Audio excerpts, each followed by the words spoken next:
Hi everyone and welcome back. I'm the Storytelling Advisor, your guide as we dissect stories for what worked, what didn't, and what could be improved for next time. Today's episode is near and dear to my heart. I remember playing this game on a Game Boy Color that I supposedly stole from a friend. Don't worry, I'm still atoning for that transgression. I send that friend to get a professional massage every year, which I know can't make up for the fun I stole from her youth, but it's a start.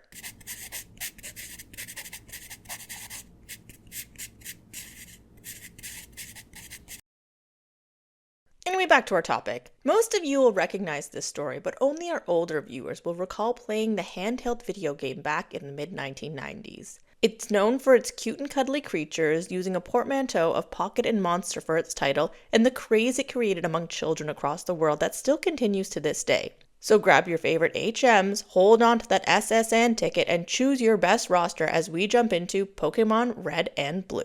This RPG video game began development in 1990 when the creator, Satoshi Tajiri, pitched the concept to Nintendo staff. Based on Tajiri's love of bug collecting, the idea was met with hesitation from Nintendo producers, until one director saw the potential of the series and decided to fund the project. A lot of the praise for this story wasn't actually about the story. The game offered a trading option between players, which differentiated it from many other products out there at the time. Trading and collecting was and is a very important component of the game, but I'm going to ignore all of that to focus on the story because the plot was integral to holding the whole universe together and spawning a franchise that has grown exponentially over the last 3 decades.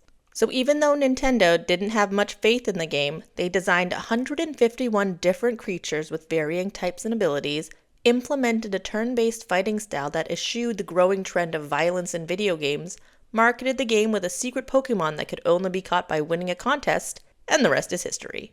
Okay, so what worked so well in this story? Once again, I know that Pokémon was designed to emphasize its multiplayer functionalities and the trades and battles were the highlight. But without the story and the amazing world building, this game would not have survived. On the surface, the linear story seems pretty basic, but there were so many layers, incorporating tons of subgenres within the adventure. I mean, it had suspense, like the gym in Viridian City, the first town you visit, being mysteriously closed, or your extra Pokemon being transferred to someone's PC. There was also a mystery surrounding the elusive Elite Four, comedic moments and goofy scenes, special items that unlocked plot points, and a rival/best friend who always had the upper hand to create an underdog character arc for the player. Shorter storylines gave the world depth, like the fossils in Mount Moon showing that Pokemon had been around for a long time and were actually old enough to be fossilized. The sad tale of Cubone's mother in Pokemon Tower, Bill accidentally transforming himself into a Pokemon, the origin of Team Rocket.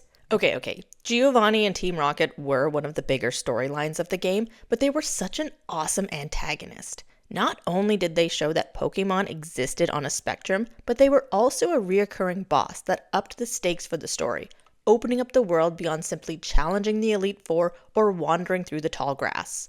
As a Pokemon trainer, you had a responsibility to defend these creatures, introducing empathy and compassion into the story, which were essential in giving life to the Pokemon universe. Was the storyline in Pokemon revolutionary in any way? No, of course not. I'm sure there's a million examples out there that followed the same storytelling model of a kid going on an adventure in a cute and cozily designed world. But it was a very smart blend of a classic hero's journey, RTS and RPG gameplaying, and creature collection. The story and the gameplay went hand in hand, and neither could have existed alone. Without the cool battles and strategic trading, the story would have been so boring that I doubt it would have broke even in sales. Alternatively, at the time, a sandbox-style creature collection game couldn't have spawned the franchise we know today without the story to ground it. Which brings me to my next point on what worked well in this story. Having an end to the game. Now, I know that might seem obvious, of course every game should have an end, but Pokemon absolutely ran the risk of focusing too much on the catch-them-all aspect of the story. Like Pokemon Go, this game could have been a very simple concept of collecting items and grinding away at tasks to score special species in your Pokedex. I'm not saying that's all Pokemon Go does. I've never actually played it since there was never enough story to hold my interest, but I get the sense that Pokemon Go tries to emulate you being a trainer and searching for Pokemon in the real world, which is obviously a really fun concept, but that could not have existed without the foundational storytelling in the first games. This is why having an ending was important. It showed why catching Pokemon mattered. The Pokemon franchise has always plugged filling your Pokedex, but this first game gave players a mission and a trophy to achieve by the end. And that satisfaction catapulted the concept into stardom. We've seen countless times how a hero's journey resonates, and Pokemon use that arc as glue to support the world building and contextualizing these new creatures. Okay, so my beefs with the story.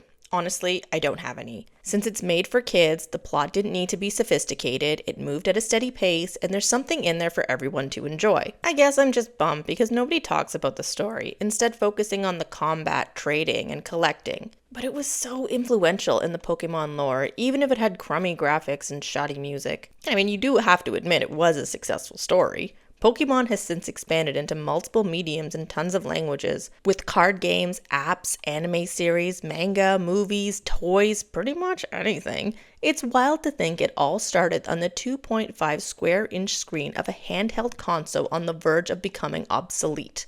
And after all this time, it must be hard to keep the ideas fresh, especially with creating new Pokemon. And that's when I lost interest in the universe. It just became too big, and the stories started to get sloppy.